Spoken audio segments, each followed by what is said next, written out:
Entonces, habíamos visto la clase pasada, les había mostrado esta animación de cómo cómo se pueden ver todas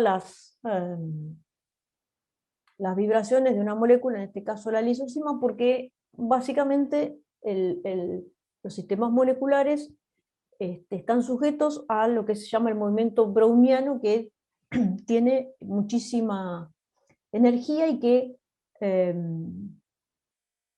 es como si estuviéramos en un terremoto de casi de la máxima eh, potencia todo el tiempo. Entonces, esperen que me tiro. Entonces el problema es que nosotros sabemos que la dinámica es tan importante como la estructura para permitir que las macromoléculas biológicas puedan cumplir su función, pero cuando obtenemos los datos de la dinámica, por ejemplo, de una dinámica molecular, obtenemos que los movimientos que son importantes y que son relevantes están mezclados con los otros que son irrelevantes, que constituyen lo que llamamos el ruido térmico. Entonces, la solución no es la solución, el intento de solución es identificar cuáles son los grados de libertad que son relevantes y solo observar esos, o sea, trataríamos de sacar el ruido. Obviamente la dificultad para hacer esto es que yo exactamente no sé cuáles son los grados que son relevantes. Una cosa que sí sabemos es que los grados de libertad relevantes son modos que son colectivos, o sea, colectivos, ¿a qué me refiero? A que son modos en los cuales todos los átomos de la molécula, todos los grupos de átomos de las moléculas, si quieren, los residuos, distintas partes de la molécula se mueven a la vez. No es un átomo o un residuo, sino todos en conjunto ejercen algún tipo de fluctuación o movimiento. Esos son los modos colectivos. Ahora, ¿con qué criterio elegimos los modos colectivos? ¿Cuáles son los más importantes? ¿Son los que tienen mayor amplitud? ¿Son los modos que son más lentos? Bueno, todo eso es objeto de estudio y no hay una solución así, que podríamos decir, de caja negra, donde yo pongo los resultados de mi dinámica y sale del otro lado los modos relevantes. Eso no, hay que ser criterioso y analizar.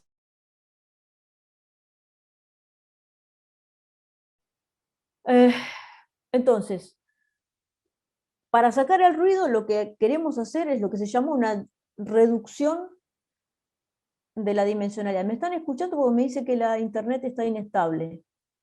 Sí, se paró un poco, pero ya está bien. Bien.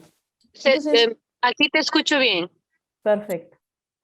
Ah, entonces, para sacar el ruido, lo que hacemos es una reducción de la dimensionalidad.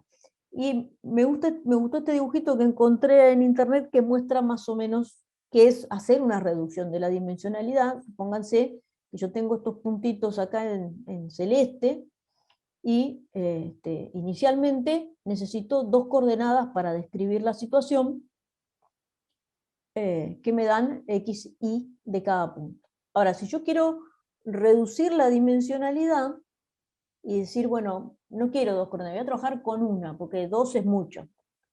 Obviamente que no, pero digamos, es análogo. Voy a trabajar con una dimensión. Entonces, ¿qué hago?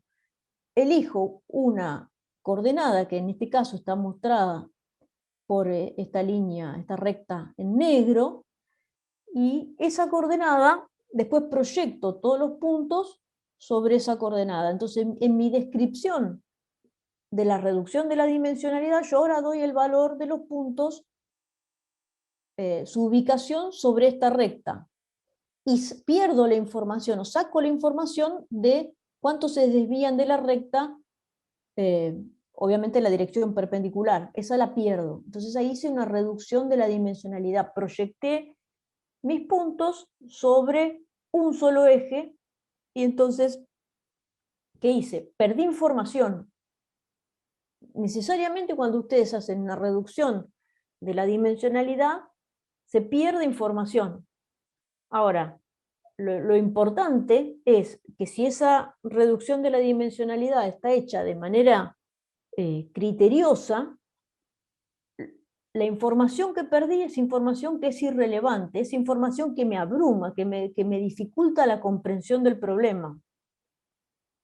Y eso es lo que entonces que tratamos de hacer fundamentalmente con PCA y un montón de otras técnicas que están relacionadas con PCA. Bueno,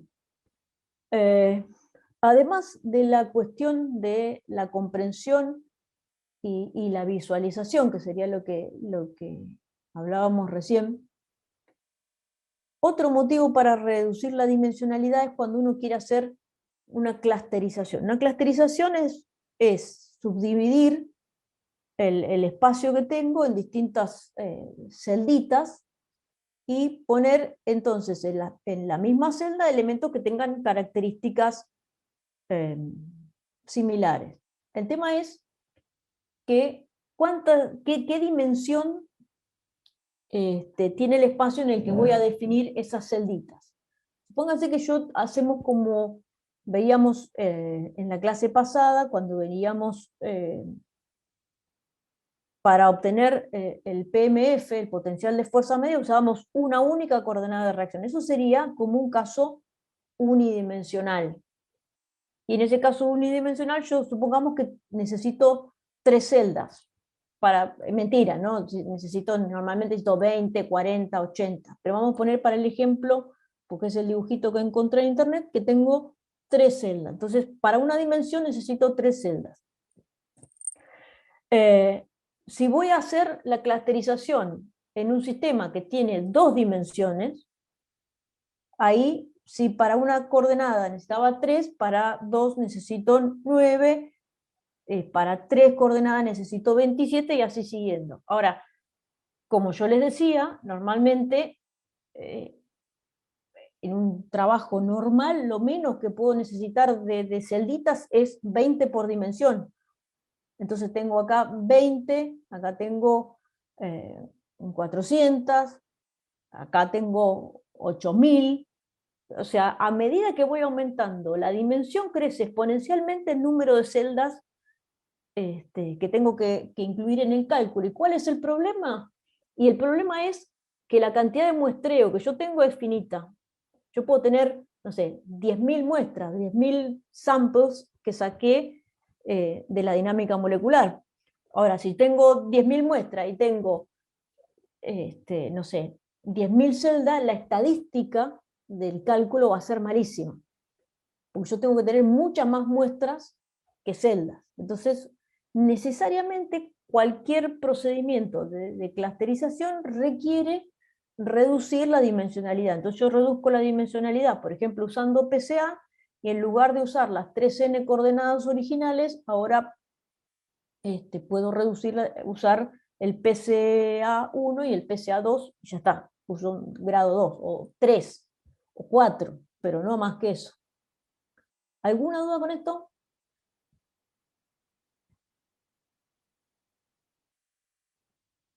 Perfecto. Bueno, entonces la idea básica de PCA es identificar las coordenadas colectivas que tienen mayor amplitud. Lo que hacemos es asumir que los movimientos de mayor amplitud son los más importantes, y es una técnica que van a ver matemáticamente tiene similitudes con lo que son los modos normales.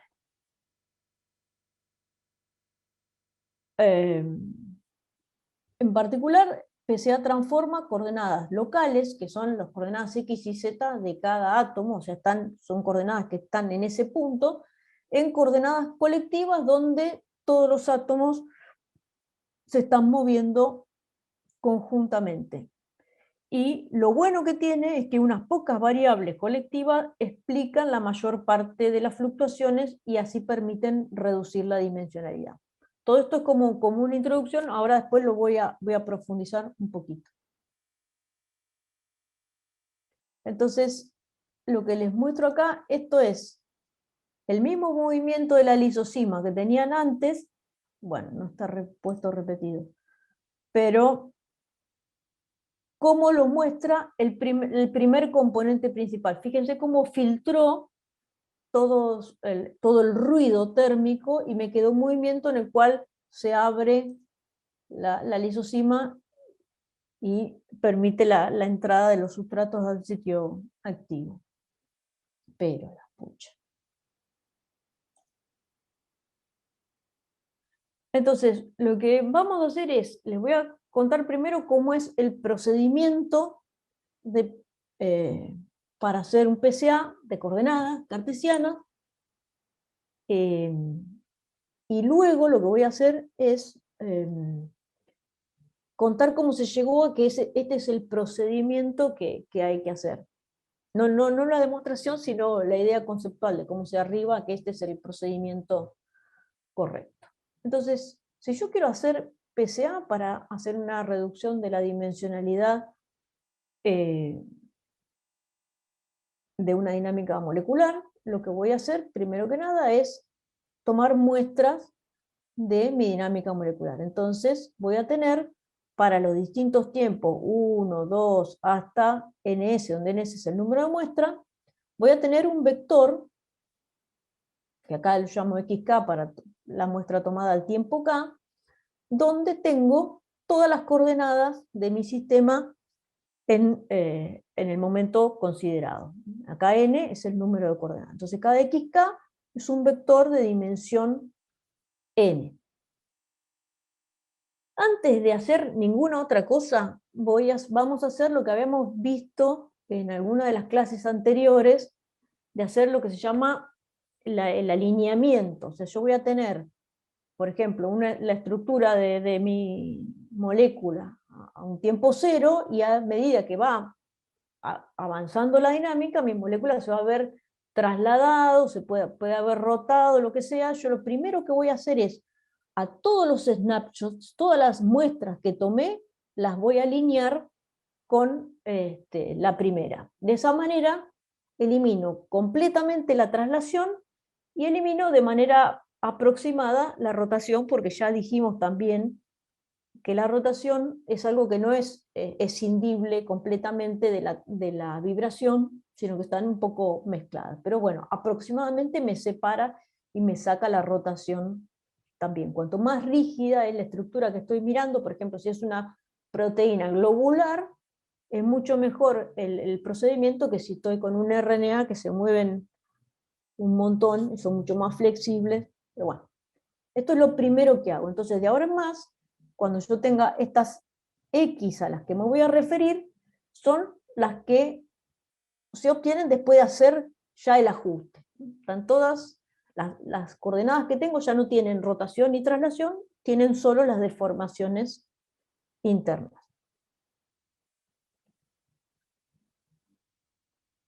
Entonces, lo siguiente que voy a hacer es calcular lo que se llama la matriz de covarianza. La matriz de covarianza es una matriz cuadrada, es una matriz no solo es cuadrada, sino que es simétrica, y sus elementos se calculan con esta fórmula que está acá. Vamos a ver qué es cada uno de los componentes que aparecen en esta fórmula. Entonces, este es el elemento IJ de la matriz de covarianza. Acá, este XY rayita y XJ rayita son los valores promedio de la coordenada XY, y este es el valor promedio de la coordenada XJ. ¿Cómo calculé el promedio? Nada, tengo ns muestras y sumo todas las XY, las divido por ns, calculo este XY promedio y este es el XJ promedio. Entonces, vamos a ver que cada término de la matriz IJ que me da. Yo tengo el desplazamiento o la desviación de XY en un momento dado respecto de su promedio por la desviación de XJ en un momento dado respecto de su promedio. Eso es un término, pero yo después tengo este producto de desviaciones de XY respecto de su promedio por las desviaciones de XJ respecto de su promedio, las sumo todas y divido por ns. Entonces es es un promedio de este producto. En particular, y esto sí es importante, porque todo es importante, pero esto es particularmente importante porque tiene un significado físico muy claro. ¿Qué hay en los elementos de la diagonal? Voy a tener xik menos xi medio al cuadrado. Eso es la fluctuación cuadrática promedio de cada coordenada. O sea, en promedio, cada coordenada, ¿cuánto fluctuó? ¿Alguna duda con esto? ¿No? Bueno, y les quería simplemente un comentario, porque después va a aparecer. Al restar acá los promedios, esto es equivalente a decir que trasladé el origen de coordenadas a la estructura promedio. O sea, voy a trabajar, en vez de con el vector xk, con los vectores delta de xk. Pero bueno, es un detalle. ¿Alguna duda? Bien, y otra cosa muy importante entonces es esto, que la matriz 6J es una matriz simétrica. Como es simétrica, sabemos que sí o sí o sea, las matrices simétricas son diagonalizables, todas son diagonalizables. Bueno, y acá un poquito de lo que significan esos elementos, o sea, si un elemento 6J es cercano a 0, ¿qué significa? O si un elemento 6J es muy grande, ¿qué significa? Bueno, en el gráfico acá a la izquierda tenemos la situación que se da cuando tengo una covarianza cercana a 0. En estos ejes, el origen de los ejes están en el XY y en el XJ promedio. Entonces fíjense lo que pasa. Yo miro la parte derecha del gráfico, lo que encuentro es que cuando XY tiene desviaciones positivas respecto de su promedio, XJ a veces tiene desviaciones positivas y a veces tiene desviaciones negativas. Entonces voy a tener términos positivos y negativos en el cálculo, en la sumatoria con la que calculo 6J, y eso tiende a cancelarse. Lo mismo pasa con este otro lado. O sea, si yo cuando hago un gráfico de los puntos en torno a ejes que pasan por el promedio, veo que los puntos están repartidos en los 4 cuadrantes, más o menos en forma más o menos simétrica, cuanto más simétrica sea, más cercano a 0 va a ser el elemento de la matriz de covarianza. Eso significa que uno se mueve y no le importa nada de cómo está el otro. En cambio, en el ejemplo de la derecha, tenemos lo que encontramos cuando tenemos una covarianza negativa, o sea, cuando XY tiene desviaciones positivas respecto de su promedio, XJ tiene desviaciones positivas negativas, y lo opuesto cuando XJ tiene desviaciones positivas y XY tiene desviaciones negativas. Entonces esto sería una covarianza importante y negativa. También podría tener una covarianza importante y positiva. Digamos, cuanto más alineados están los puntos, cuando yo grafico en un plano, cuanto más alineados están, eso implica un mayor grado de covarianza. Bien. ¿Alguna duda? Bueno, entonces una vez que calculé la matriz de covarianza, lo que hago es diagonalizar la matriz de covarianza. O sea, lo que habíamos visto en la introducción de hoy, que es esta matriz de covarianza, la multiplico por un vector R traspuesta por la izquierda y por R por la derecha para obtener una matriz diagonal. De acuerdo a la convención que estamos usando, las columnas de este vector R son los autovectores de la matriz C. Son los autovectores. Y los elementos de la diagonal de la matriz lambda son los autovalores.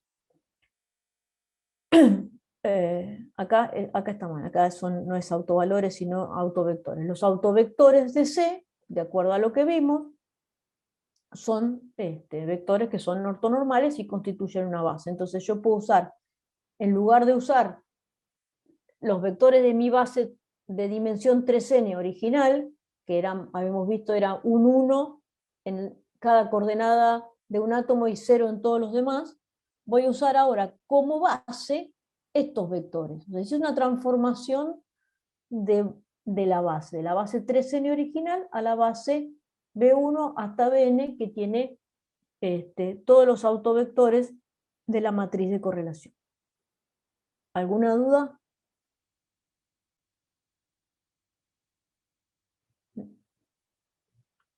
Muy bien. Bueno, un ejemplo.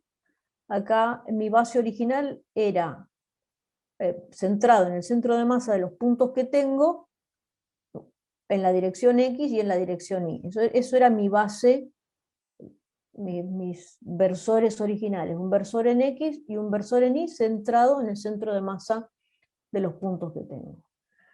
En este caso, que es un ejemplo bidimensional, esta es la matriz de covarianza. Acá se ve clarito que los elementos diagonales son las fluctuaciones cuadráticas promedio. Cuando hago la diagonalización obtengo dos autovectores, B1 y B2, que también son ortogonales y que corresponden a una rotación de los vectores originales. ¿Alguna duda o alguna pregunta? Bien, entonces, lo más importante es cuál es el significado de esos autovalores. ¿Cuál es el significado de esos autovalores? Bueno, si yo tengo mi vector posición, que era delta X, en otra filmina yo lo llamé delta XK, pero acá, bueno, esto es delta X a un tiempo dado, y en lugar de proyectarlo sobre la base original, lo voy proyectando sobre la nueva base. Por ejemplo, si lo proyecto sobre el versor B sub I, lo que obtengo es la fluctuación a lo largo de esa dirección al tiempo dado. O sea, tengo el delta en la dirección de B sub I al tiempo T sub K. Y el autovalor lambda sub I, que me aparece en la matriz lambda, es la fluctuación al cuadrado de el vector B sub I promediada. O sea, otra forma de ver que esto es así. La matriz lambda, dijimos que cuando hacíamos una transformación de similaridad, la matriz que obtenía era equivalente a la original, pero en el espacio transformado. Entonces yo tenía una matriz C que era una matriz de covarianza. Y en esa matriz de covarianza, los elementos de la diagonal eran las fluctuaciones cuadráticas promedio de cada coordenada. Bueno, ahora entonces la matriz lambda también es una matriz de covarianza, pero es una matriz de covarianza de un sistema de coordenadas donde las covarianzas cruzadas son 0. Y además, entonces, los elementos de la diagonal son las fluctuaciones cuadráticas promedio de las nuevas coordenadas. Esta es la fluctuación cuadrática promedio del primer vector, del segundo vector, hasta del vector n. ¿Sí? ¿Alguna duda?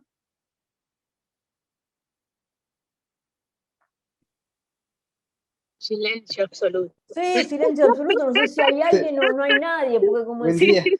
ahí ¿Se entiende está. bien, Julián?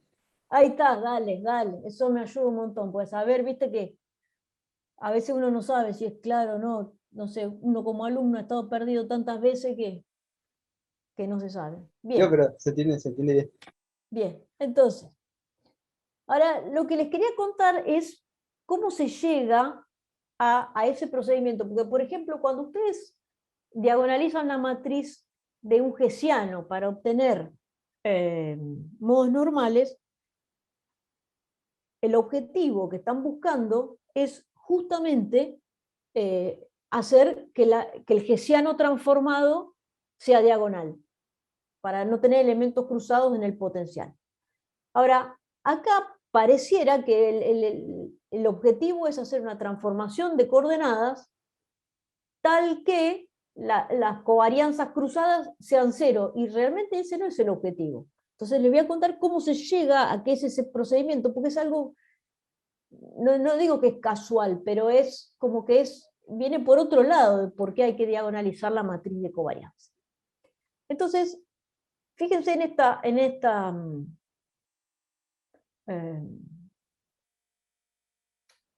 ecuación que escribí acá, puse TMSF por el Total Mean Square Fluctuation, que es la sumatoria sobre todas las coordenadas de el desplazamiento cuadrático promedio de esa coordenada. O sea, acá cuando pongo estos brackets, estoy hablando de un promedio. Entonces, ¿qué es este TMSF?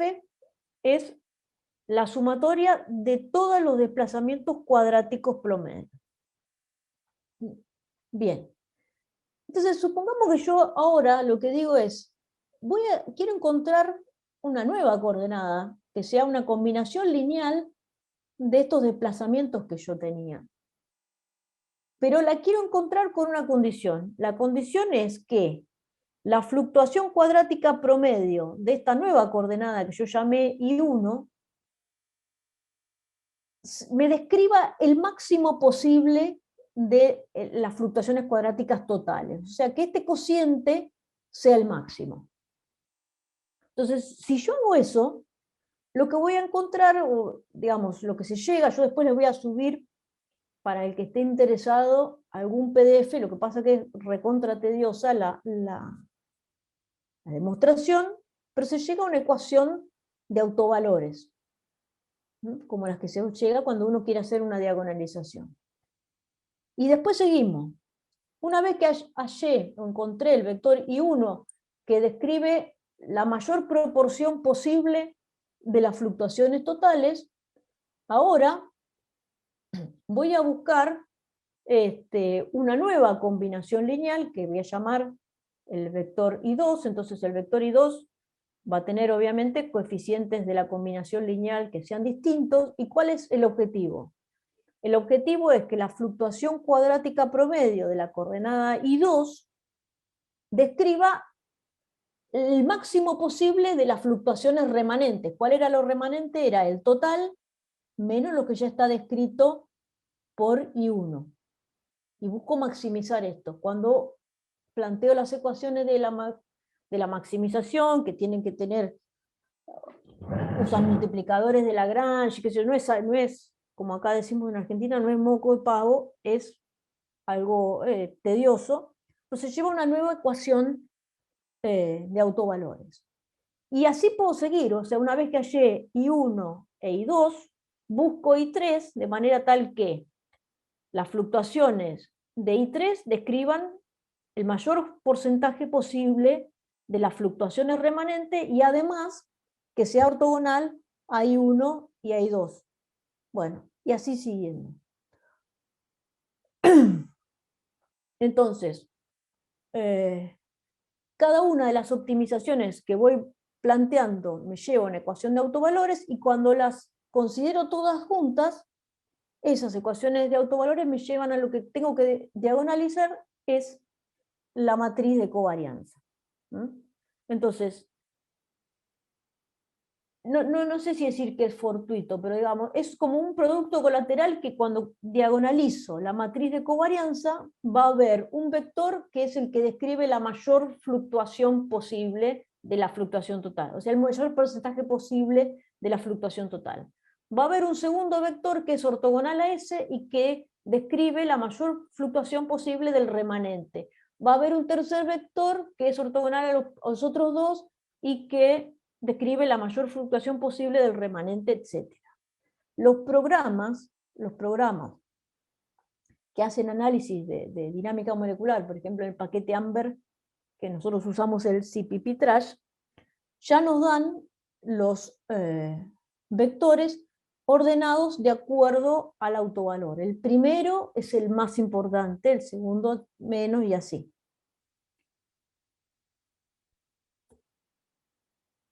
Esto no es importante. Vamos acá.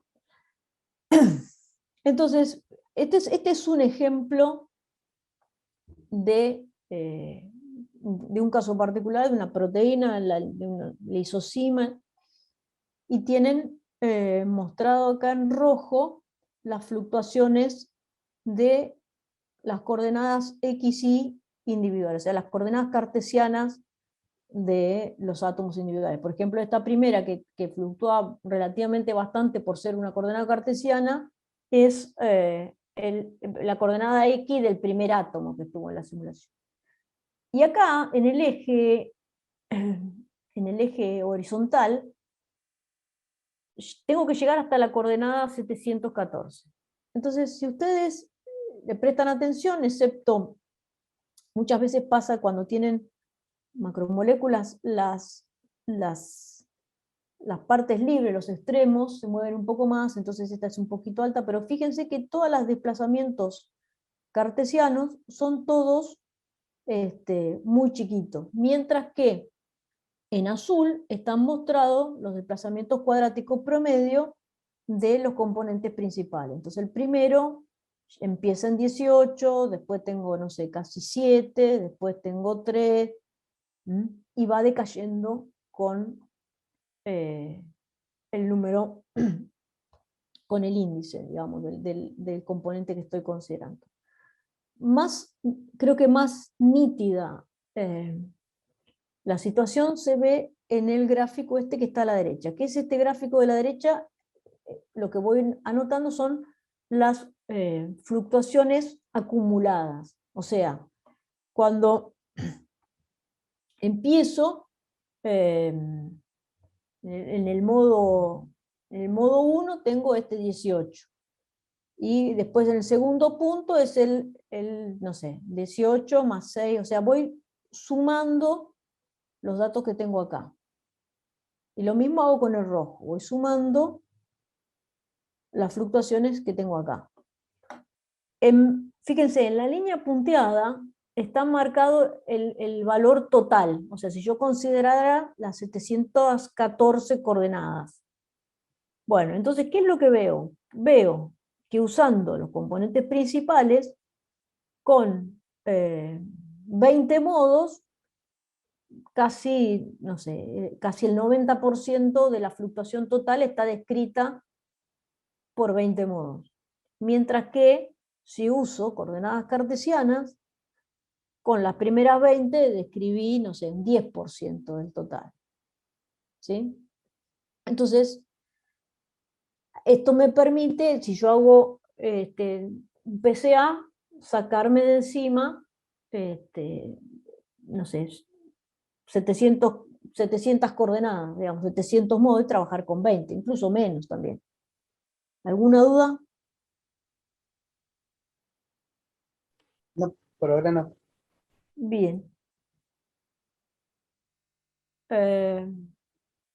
Bueno, entonces, acá tienen otro ejemplo de lo que pasa, ¿no es cierto?, en este caso con los primeros 11 componentes explican casi el 80% de las fluctuaciones totales. Es algo típico de los PCA. Y capaz que, no sé, les puede parecer eh, que siempre es así o que necesariamente es así. Y yo les voy a contar una experiencia personal que muestra que no es siempre así y que esto es así en las macromoléculas, porque en las macromoléculas tienen movimientos que están correlacionados. Y si no estuvieran correlacionados, o sea, si los movimientos fueran arbitrarios, no obtienen esto que se llama el espectro de los PCA, que es un espectro que cae muy rápidamente con el índice.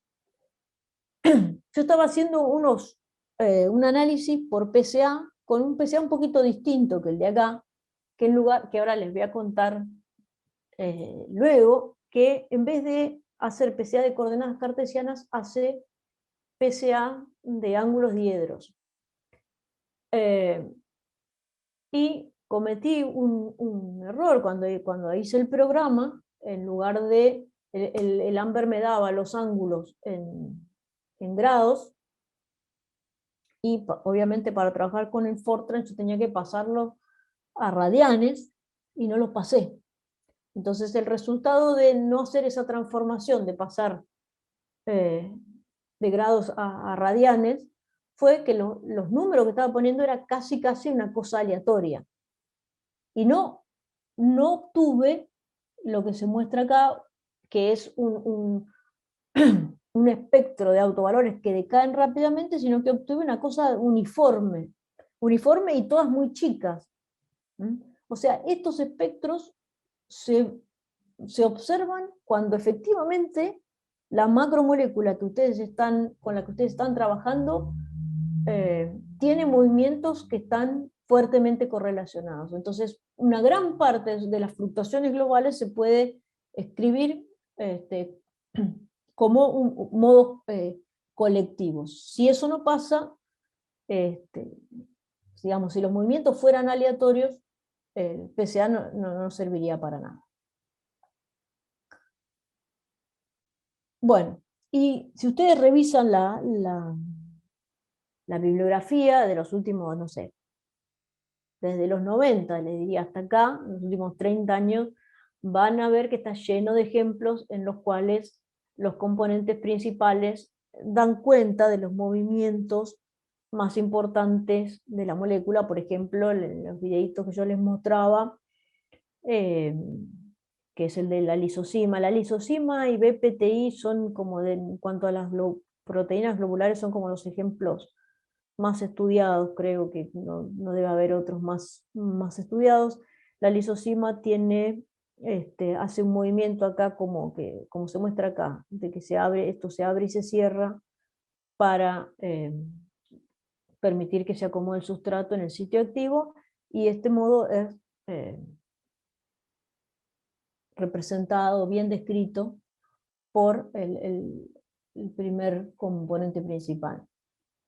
De todas maneras, fíjense que esto no es una demostración, o sea, que yo voy a obtener los movimientos funcionales con un PCA o con dos PCA, no es que en un caso haya pasado, no quiere decir que todo vaya a pasar. PCA simplemente me va a permitir identificar los movimientos más amplios. Si esos son funcionales o no, ya es algo que yo tengo que demostrar y analizar y considerar con mayor detalle. ¿Alguna consulta? No, Bueno, sí, decime. no, hasta ahí va Va. bien. Bueno, cuando se empezó con el tema este de los PCA, se estableció una nomenclatura que es la de llamar el espacio esencial. Y decir, bueno, el espacio esencial es el espacio formado por los primeros componentes principales, y les llamaban el espacio esencial de la proteína a ese subespacio que estaba formado por los primeros componentes principales. Esencial, ¿por qué? Porque supuestamente los modos funcionales están contenidos en ese espacio esencial. No hay reglas fijas sobre cómo definir el tamaño de ese espacio esencial. A veces un criterio que se usa es de decir, bueno, mi espacio esencial quiero que dé cuenta del 80% de las fluctuaciones totales, entonces diría, bueno, tomo 10. Lo que pasa es que para muchas situaciones 10 también es mucho, pero es un criterio. Otro criterio que se usa mucho para ver cuántos componentes principales uno tiene que seleccionar es el siguiente. Yo agarro y hago, proyecto mi dinámica sobre el vector que estoy considerando. Esas proyecciones me dan, no sé, un cierto número, y con los valores que yo obtengo para cada snapshot, voy a tener un conjunto, y con ese conjunto puedo hacer un histograma. Entonces lo que tienen mostrado acá son histogramas donde muestro la probabilidad de encontrar una cierta proyección. Entonces tenemos, en el gráfico de la derecha, tengo un modo que tiene una proyección prácticamente gaussiana. Los modos que tienen una distribución prácticamente gaussiana o proyecciones prácticamente gaussianas son modos que son poco importantes, son muy parecidos a lo que sería un modo normal donde la proteína se mueve en torno a un valor de equilibrio. Por otro lado, a veces ocurre que cuando se hacen las proyecciones sobre alguno de los vectores obtenidos por PCA, obtengo distribuciones de probabilidad o histogramas que son multimodales, o sea, tengo más de un máximo. Entonces, eso implicaría que el sistema está pasando como de un estado con una cierta metaestabilidad a otro, y estos modos se consideran que son más importantes. Entonces, una alternativa que muchas veces se usa es hacer estas proyecciones sobre los primeros PCA y ver cuáles de las distribuciones de proyecciones son multimodales. Las que son multimodales las considero y las pongo en el espacio esencial, y aquellas distribuciones que no son multimodales las saco del espacio esencial.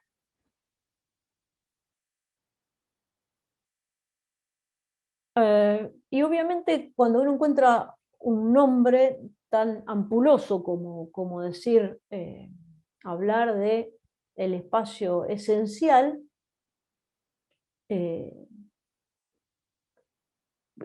no sé, a nosotros nos surgió la duda, ¿no es cierto? ¿Es reproducible o no es reproducible el espacio esencial de una proteína?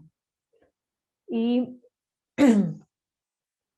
para eso, ¿cómo puedo hacer para saber si el espacio esencial de una proteína es reproducible? Bueno, hago dos cálculos que sean distintos, pero que sean equivalentes. ¿Qué quiero decir con distintos pero equivalentes? Voy a tener el mismo sistema, supongamos todo lo que es la preparación del sistema, de que me bajé la proteína del Protein Data Bank, hice la minimización, el calentamiento, qué sé yo. Una vez que ya tengo todo equilibrado, yo puedo, por ejemplo, inicializar dos dinámicas diferentes a partir de las mismas coordenadas, dándole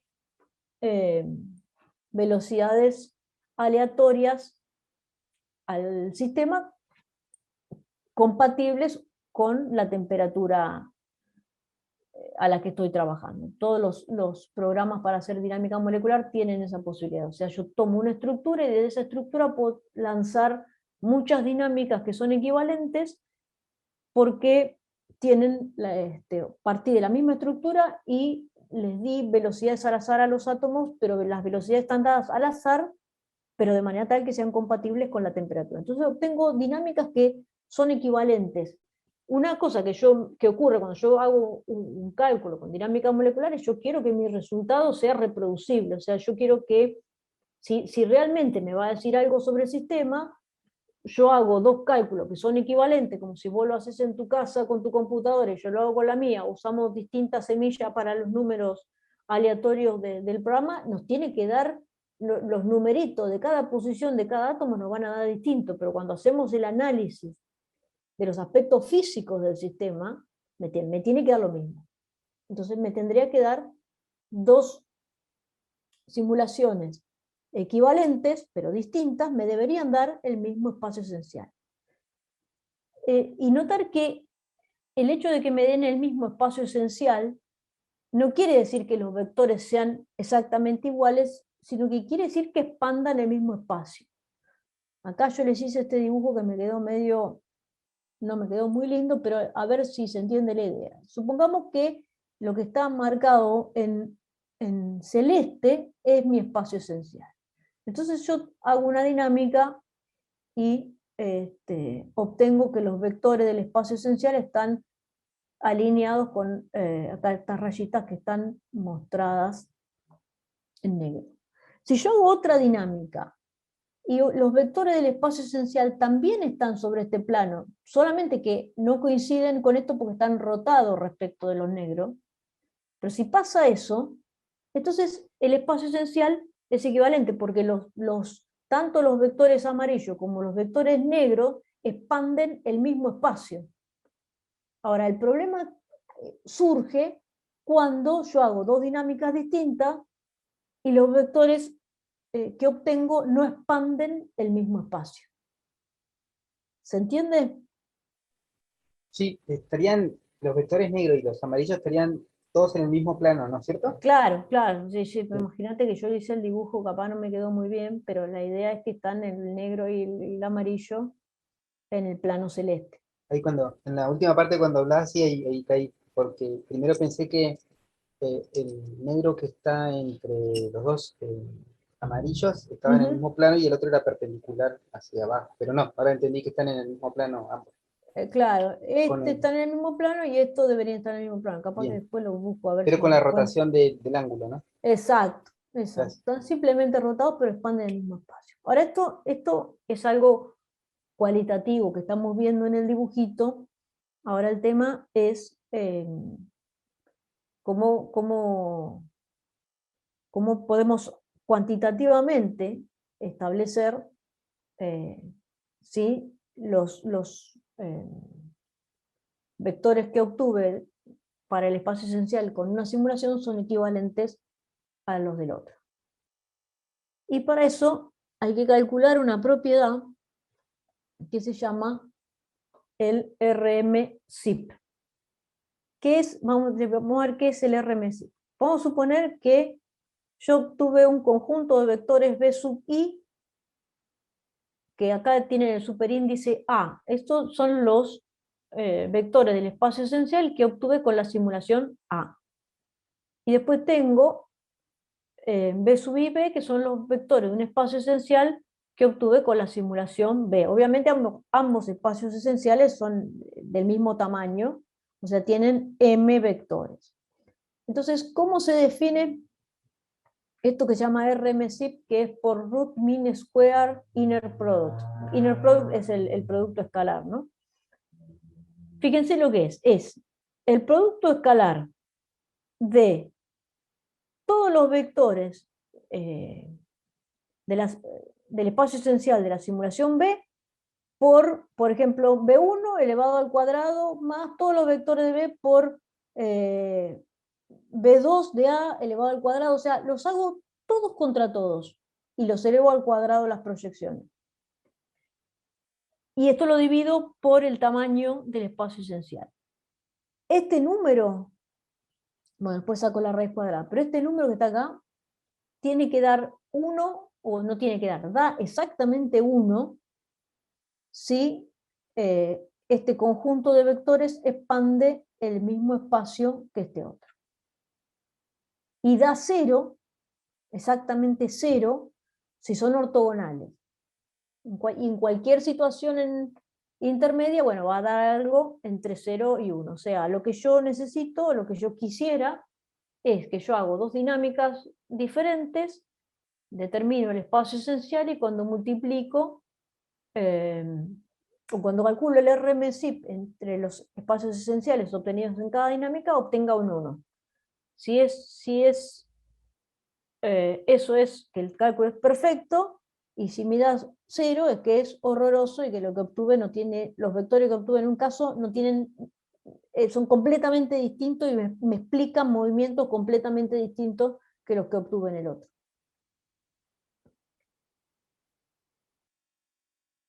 Entonces, acá hay un ejemplo de lo que obtuvimos nosotros, que hicimos un análisis un trabajo sobre cómo obtener espacios esenciales que sean reproducibles.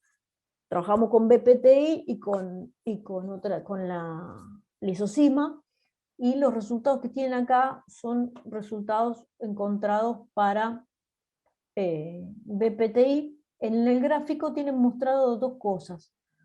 en azul que se llama, habla del overlap, es otro parámetro para mostrar si los espacios son los mismos o no. Nosotros no le vamos a dar bolilla. Además, es mucho más intuitivo la información que da el RMSIP. Entonces, ¿qué es lo que hicimos? Hicimos un montón de dinámicas, como 200 dinámicas de 5 nanosegundos y no sé, 80, ahora no me acuerdo los números exactos, pero eran un montón de dinámicas equivalentes, algunas de 5 nanosegundos y otras de 50 nanosegundos. Y después calculamos el RMSIP para los espacios esenciales con solo 2 vectores de cada una de las dinámicas, y nos fijamos qué nos daba. Y bueno, a veces obteníamos, no sé, un RMSIP de 0,85. La mayor de las veces obtuvimos un RMSIP de 0,65. Pero ojo, algunas veces, entre algunos pares de dinámicas, obtuvimos RMSIP de 0,25. O sea, esto es una cosa muy fea, digamos, horrorosa. Son muy distintos los espacios esenciales obtenidos por las dinámicas que si el RMSIP vale 0,25. Bueno, y lo mismo pasa con el gráfico de la derecha, que muestra los resultados, digamos, la probabilidad de obtener distintos valores de RMSIP para dinámicas con 50 nanosegundos. Yo veo que si hago dinámicas más largas, tengo más chance de tomar un par de trayectorias y que me dé un RMSIP alto, pero sigo teniendo una cierta probabilidad de encontrar RMSIP muy chiquito. Y esto otra vez, esto me está hablando de que mi espacio esencial no es reproducible. Entonces, lo que hicimos en ese trabajo fue mostrar una manera en la que se puede mejorar muchísimo la reproducibilidad de los espacios esenciales haciendo trayectorias concatenadas. ¿Qué son trayectorias concatenadas? Es simplemente hacer muchas trayectorias de estas equivalentes, y después, cuando voy a introducir esos datos para hacer el análisis de los PCA, pongo todas las trayectorias juntas. Pongo la concatenada es porque pongo la 1, a continuación de la 1 pongo la 2, a continuación de la 2 pongo la 3, por ejemplo, pongo 10. Entonces concatené 10 trayectorias y obtengo lo que se llama una trayectoria concatenada, y mando eso al PCA como si lo hubiera obtenido por una única simulación. ¿Alguna duda con eso? Con el procedimiento es sencillo, es poner una trayectoria atrás de la otra como si fuera una única trayectoria y mandar todo eso al análisis de PCA. Bueno, ¿y qué es lo que el resultado? ¿Cuál es el resultado que obtenemos? Fíjense, acá otra vez está mostrado en rojo lo que pasa con el RMSIP, que es el parámetro que nos interesa. La línea roja tiene los valores promedio, y en el sombreado que está en rosa va desde el mínimo hasta el máximo obtenido. Entonces, ¿qué es lo que hicimos? El punto acá donde empieza n igual a 1 es que concatené una sola trayectoria, o sea, no concatené nada, son las trayectorias individuales. Entonces, este es el valor mínimo que obtuve entre el RMSIP, entre 2 trayectorias individuales, y este es el máximo que obtuve para el RMSIP entre 2 trayectorias individuales. ¿Qué tengo, por ejemplo, acá, en este punto? Donde dice n igual a 20. Bueno, acá lo que hicimos nosotros, es concatenar de a 20 trayectorias. Entonces ahora tenemos muchos grupos de trayectorias concatenadas.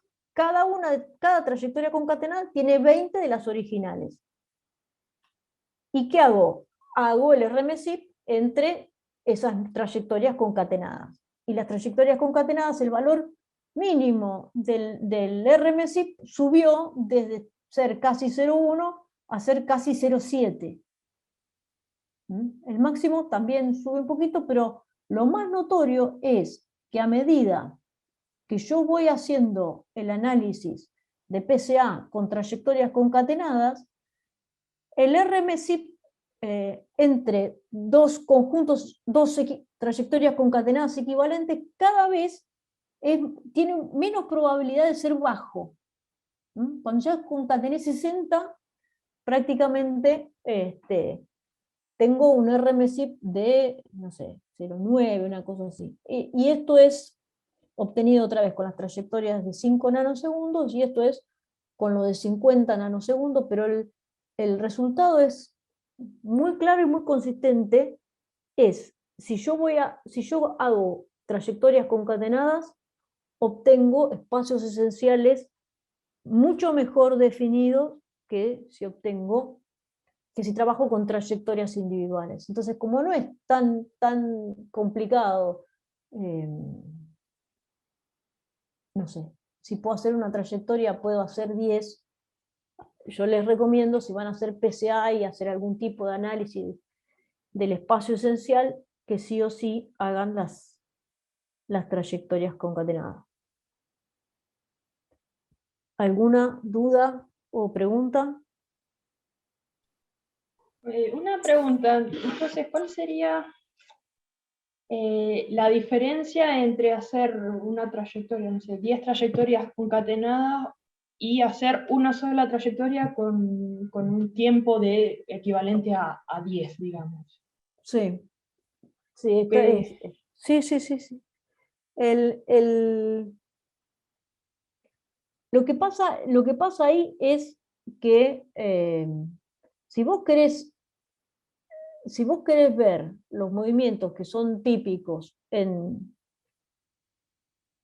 una trayectoria vamos a suponer que vos haces, no sé, 10 trayectorias de 10 nanosegundos o una de 100 nanosegundos.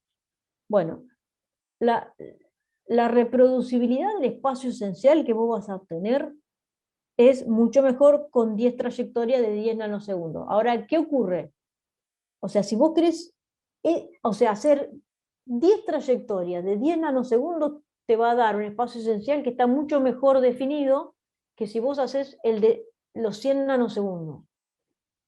Ahora, una cosa que puede pasar es que el evento que vos quieras ver, o los movimientos que vos quieras ver, ocurran en la escala de tiempo de los 100 nanosegundos. Entonces, vos, para eso sí o sí tenés que elegir trayectorias que tengan una escala de tiempo de 100 nanosegundos. Y si querés obtener un espacio esencial convergido en 100 nanosegundos, vas a tener que concatenar varias de 100 nanosegundos. ¿Sí? O sea, vos primero tenés que saber qué escala de tiempo tenés que simular de acuerdo al evento que vos quieras ver. Sí. Y una vez que hiciste eso, hacer varias de esas concatenadas para obtener un espacio esencial consistente para el tiempo que vos viste. El espacio esencial que vos obtenés depende del tiempo también, porque la proteína puede hacer cosas, cuando vos extendés el tiempo, puede hacer cosas que no hizo en un tiempo más corto. Ok. Bien, gracias. Después yo les voy a subir el artículo yo creo que con esta explicación que está acá, le allana la lectura de los... Vieron que leer artículos siempre es más difícil que leer un libro o un texto así, pero allana con esta explicación, espero que allane la lectura del artículo que se los voy a subir. Bueno, gracias. Perdón, una consulta desde el procedimiento. Sí, Entonces, todas esas réplicas, digamos, tienen el mismo calentamiento, la misma equilibración de la presión, y después de ese momento es que son trayectorias diferentes. claro, exacto. Vos fíjate que cuando vos iniciás la trayectoria, en los programas tenés distintas posibilidades. Una es continuar la trayectoria anterior, entonces, no sé, vos hiciste tu minimización, calentamiento a volumen constante, calentamiento a presión constante, dejaste un poco que se equilibre, bueno, podés seguir esa dinámica. Entonces ahí el programa lo que va a ir a hacer es leer todas las coordenadas, todas las velocidades, y va a seguir como si hubiera venido calculando, o puede hacer esto que yo te digo, que es tomar, leer solo las coordenadas y inicializar las velocidades. ¿Cómo inicializa las velocidades? Bueno, para cada átomo, ustedes saben tienen la distribución de Maxwell y Boltzmann de las velocidades, para la temperatura que vos le pusiste, y te va haciendo distintas trayectorias que deberían ser equivalentes, porque son físicamente en la misma situación, solamente que difieren en las velocidades. Cuando hacen eso, tienen que tener un cuidado, que es que en realidad ningún programa de computación te va a decir, te va a dar nada que sea aleatorio. Todos los programas de computación te dan cosas que están determinadas. Lo que pasa es que los programas que eligen velocidades al azar, usa un generador de números aleatorios. Y en realidad no son números aleatorios, son números pseudo aleatorios. Entonces, ¿qué es lo que pasa? Un generador de números pseudo aleatorios te va a producir una secuencia de números a partir de una semilla, un número semilla se llama, que es el que inicializa el generador de aleatorios. Entonces, por defecto, por ejemplo en Amber, cuando vos empezás un cálculo que llame al generador de números aleatorios, el Amber va a inicializar el generador de números aleatorios con un dato referido a la fecha, la hora, los segundos en los que vos estás iniciando el cálculo. Entonces, ¿eso qué implica? Que cuando vos lanzás un cálculo y a los 20 segundos lanzás otro, y son distintos. ¿Por qué? Porque el generador de aleatorios tomó distintas semillas, entonces te generan distintas velocidades iniciales.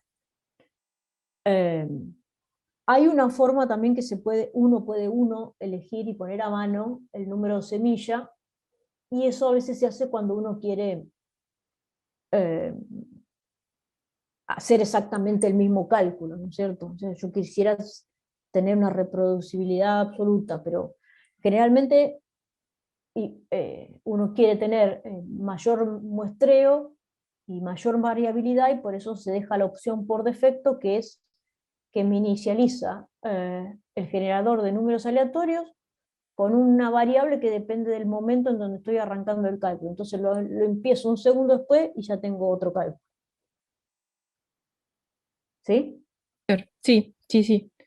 Y entonces en ese caso, digamos, todas esas trayectorias se pueden referir a la primera, digamos, a la primera estructura porque es la misma. Exacto. Mm. Todas tienen, cuando vos haces el ajuste, Claro. las ajustás con respecto a esa. Gracias. Sí.